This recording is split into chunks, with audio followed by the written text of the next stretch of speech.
A decisão, ela diz que a prisão preventiva do Bolsonaro se justifica porque os seus filhos estariam convocando uma vigília para próximo da casa do Bolsonaro. Esse é o primeiro ponto, e eu vou explicar porque isso está errado.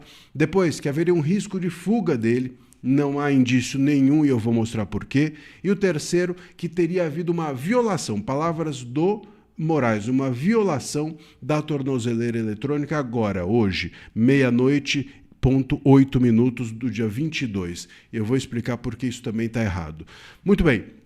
Primeiro, que uma vigília na porta de alguém é um direito desse alguém. Você tem o direito de se reunir com os outros, é o direito de reunião constitucional, e esse direito pode ser exercido por qualquer pessoa em qualquer lugar.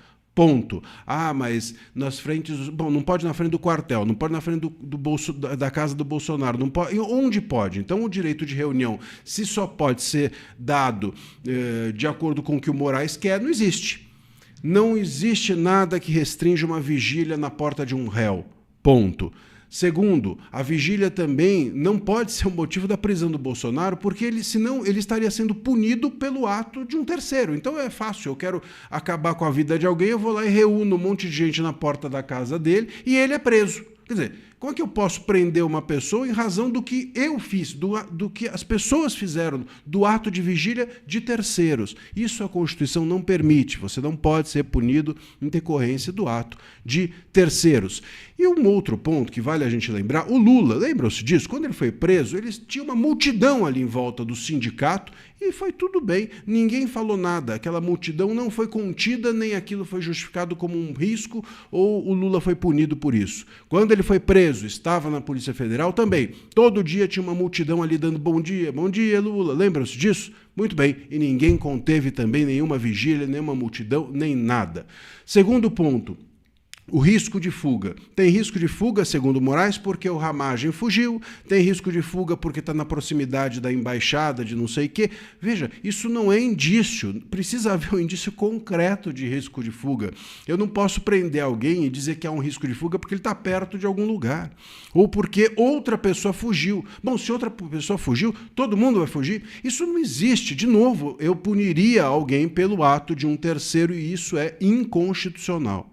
E por fim, a questão da tornozeleira. O Moraes diz, eu vou ler até o que diz a decisão para vocês verem. Violação do equipamento de monitoramento eletrônico do réu Jair Messias Bolsonaro às 00:08 do dia 22/11. Veja, não está dizendo aqui nem quanto tempo essa violação, essa tornozeleira ficou fora. Ele diz violação, mas violação por quem? Pode ser um problema eletrônico. Nada disso é mencionado, nada disso é explicado. Quando acontece algo assim, não uma violação, porque isso já é uma pressuposição de que alguém violou. Pode ter sido um problema eletrônico. Se isso existe, como o próprio Moraes fez e tem feito, inclusive com Felipe Martins e com todos os demais réus, o Bolsonaro, ou a defesa do Bolsonaro, precisa ser intimada. A defesa é intimada e pronto. Explica-se por que houve, nesse momento, a tornozeleira estava off, estava fora. Por essa razão. E ele avalia se aquilo é ou não uma violação.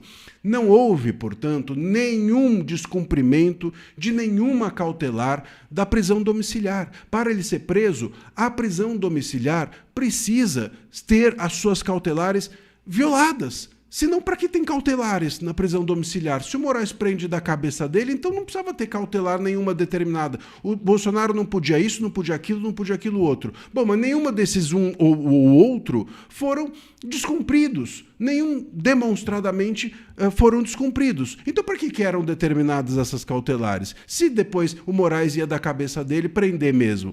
Então, não faz o menor sentido. Fora que nós, nesse momento, ainda temos o Bolsonaro, pela Constituição, tido como inocente, porque não houve o trânsito em julgado. Até domingo ainda há prazo para recursos e, portanto, ele é considerado pela Constituição, pelo princípio da presunção de inocência, um inocente. O Moraes está prendendo um inocente. E por uma razão absurda, risco de fuga que não existe, vigília que não é uma coisa que é culpa dele e tornozeleira que ele sequer pediu para a defesa explicar. O que me parece que está aqui às voltas, a gente precisa entender, né? O que parece estar acontecendo é que ele quer jogar o filho contra o pai, mais uma vez criar um problema dentro do bolsonarismo, né? Que é disso que se tratou, inclusive a sua prisão domiciliar, ele também culpou os filhos, e é uma maneira do Moraes, com isso, botar fogo no parquinho, e quer também, com isso, antecipar a prisão do Bolsonaro para não ter um tumulto, para ele não ter trabalho, para não ter na hora da prisão definitiva, não ter trabalho. Só que, repito, hoje o Bolsonaro é inocente, juridicamente não pode prender uma pessoa porque no futuro eu vou querer prendê-la, porque a gente não sabe do futuro, há recursos ainda pendentes. Isso é totalmente absurdo, um juiz ser estratégico ou prender antes porque pode querer prender depois, sendo que há prazos pendentes. Mais uma vez, portanto, o Moraes age de forma abusiva, política, inconstitucional e ilícita. É mais do mesmo no Brasil de sempre.